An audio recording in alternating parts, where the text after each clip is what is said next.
नमस्कार, बिहार न्यूज देख रहे हैं आप। मैं हूं सुमन राज। नालंदा के सोसराय थाना इलाके के छोटी पहाड़ी और पहाड़ तल्ली मोहल्ले में संदेहास्पद स्थिति में एक साथ 4 लोगों की मौत हो गई, जबकि 2 लोग गंभीर हालत में निजी क्लिनिक में इलाजरत हैं। सभी मृतकों के परिजन शराब पीने के बाद तबियत बिगड़ने से मौत की बात कह रहे हैं। वहीं जानकारी मिलते ही पुलिस प्रशासन में हड़कंप मच गया है। हालांकि अभी तक जहरीली शराब पीने से मौत की आधिकारिक पुष्टि नहीं हो रही है, मगर स्थानीय लोग भी आसपास के इलाके में चुलाई शराब बनाने की बात कह रहे हैं।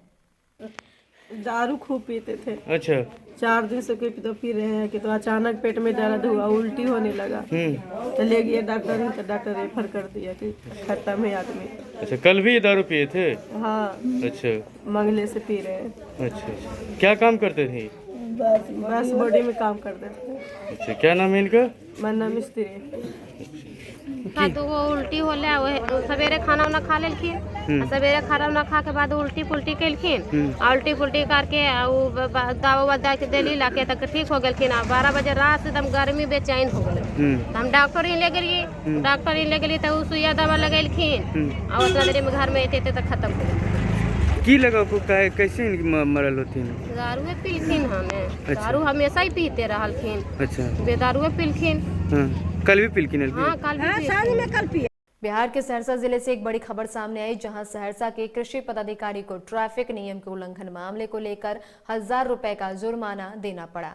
आपको बता दें कि कृषि पदाधिकारी की गाड़ी मेन बाजार डीवी रोड में लगभग घंटों लगी रही और गाड़ी पर ना तो ड्राइवर था और ना ही अधिकारी महोदय। घंटों तक रोड जाम रहा, जिसके बाद ट्रैफिक इंस्पेक्टर ने चालान काटा।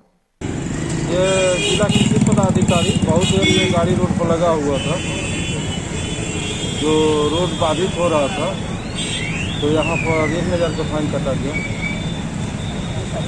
कितना कटा गया है? 1000 का फाइन।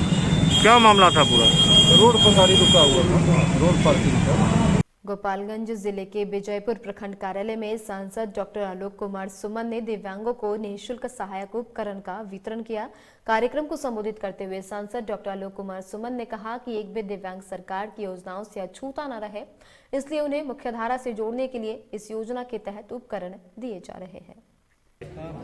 भारत सरकार के सामाजिक न्याय और अधिकारिता मंत्रालय के द्वारा एडीप योजना के तहत ये निःशुल्क वितरण शिविर आयोजित की गई है, जो एलिम्को जो भारत सरकार का एक भी उपक्रम है, उसके द्वारा ये सारा आज का आयोजन और उपकरण का वितरण की व्यवस्था की गई है।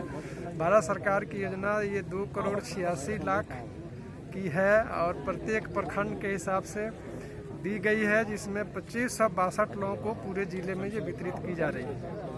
सब प्रखंड में हो चुका है। आज ये विजयपुर का अंतिम था, अब पूरे जिले में इसकी समाप्ति हो गई। इसको मैंने आपको संबोधन में भी कहा था, फिर मैं आपको दोबारा बोल रहा हूँ कि चूँकि मैं जब चिकित्सा पदाधिकारी और एक चिकित्सक जब यहाँ था, तो हमारे बहुत सारे दिव्यांगजन भाई आते थे, मांगते थे कि ट्राईसाइकिल मिल जाए, बैसाखी मिल जाए, क्रंच मिल जाए।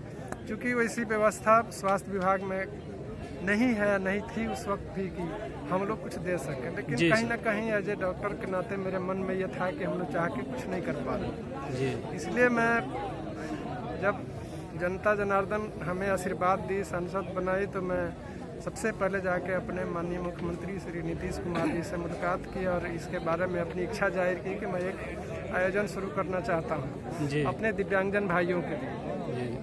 उन्होंने मुझे निर्देश दिया कि आप भारत सरकार के सामाजिक न्याय और अधिकारिता मंत्रालय से संपर्क करें।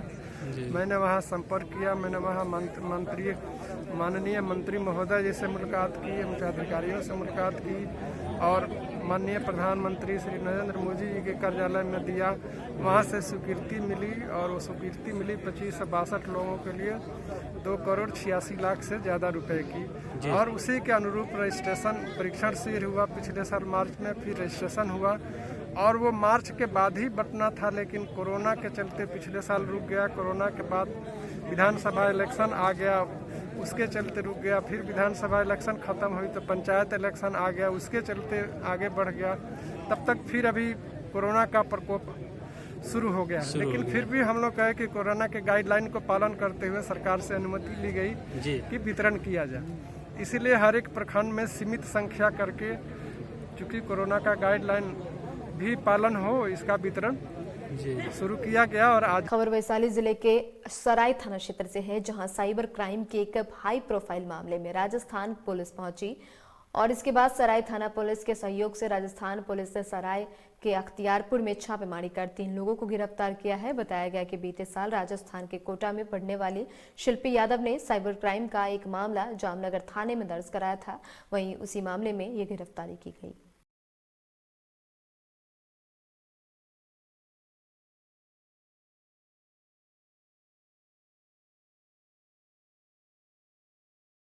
और इसी के साथ इस बुलेटिन में इतना ही। तमाम अपडेट्स के लिए बने रहें बिहार न्यूज के साथ। नमस्कार।